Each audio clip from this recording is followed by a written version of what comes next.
Specialized Tarmac SL7 Expert Review.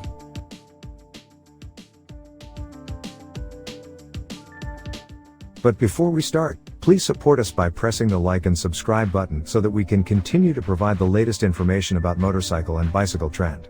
Also turn on the bell button to get the latest updates. Your support means a lot to us. Thank you. The Tarmac SL7 is the result of the lightweight Tarmac and the aero Venge growing ever closer. Most brands have started to incorporate elements of aero into the lightweight bikes while shaving weight off the aero bikes, but Spesh went the whole hog and merged the two. In 2021, the Tarmac SL7 is the team bike of Deceuninck-Quick Step, Bora-Hansgrohe and SD Worx, and so has a big presence in the WorldTour.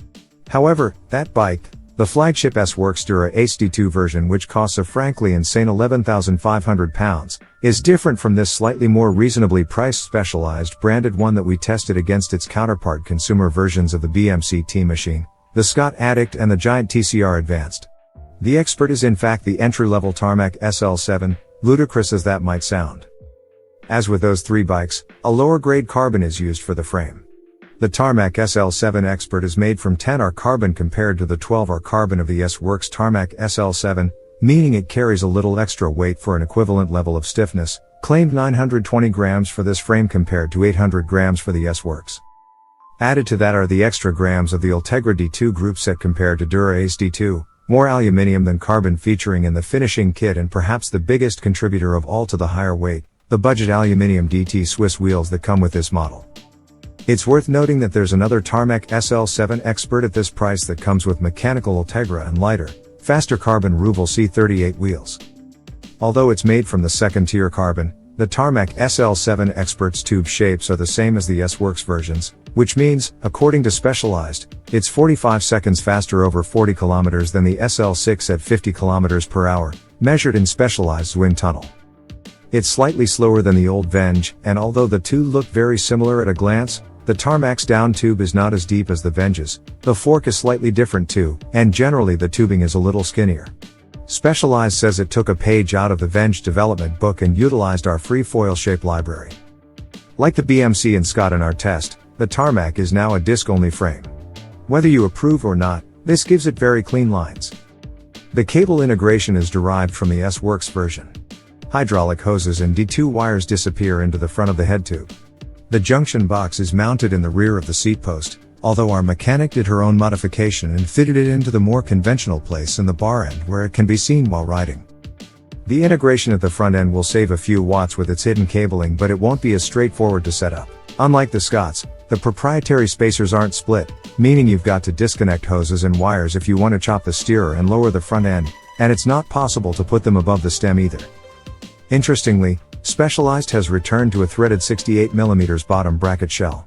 This seems like a slightly regressive step since by no means all press-fit bottom brackets creak, and they do seem like a better engineering solution for a carbon frame, but that's what the people demand.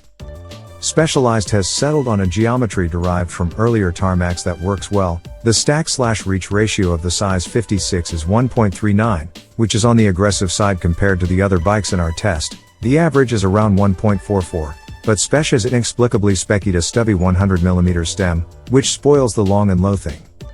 Components. The spec is centered around Shimano Ultegra D2 with 52/36 and 11/30. We've praised this excellent group set a lot in the past. The new version due later this year certainly has big shoes to fill. The bar and stem are Specialized in-house components. They're separates, but the stem is proprietary. As I mentioned, the 100mm is too short for a 56 bike and would need to be swapped for a longer one for most people riding a race bike this size, I would imagine. The 42cm aluminium compact bar is very standard with no internal cable routing.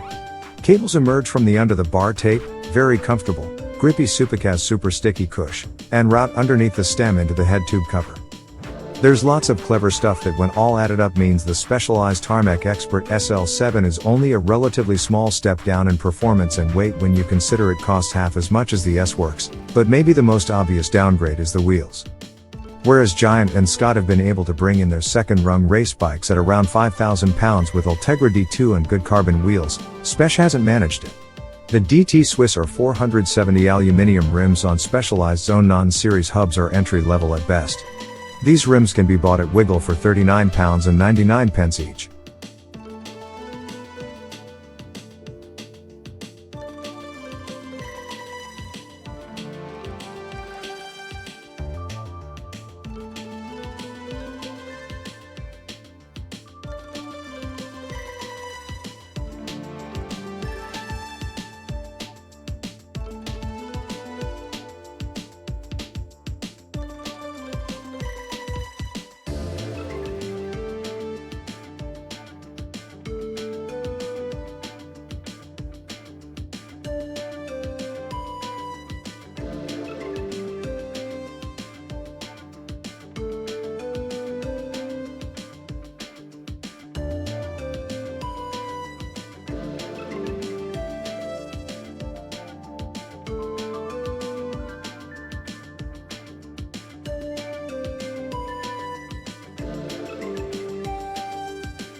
Thanks for watching. Drop a like, leave a comment, and don't forget to subscribe to watch more videos like this.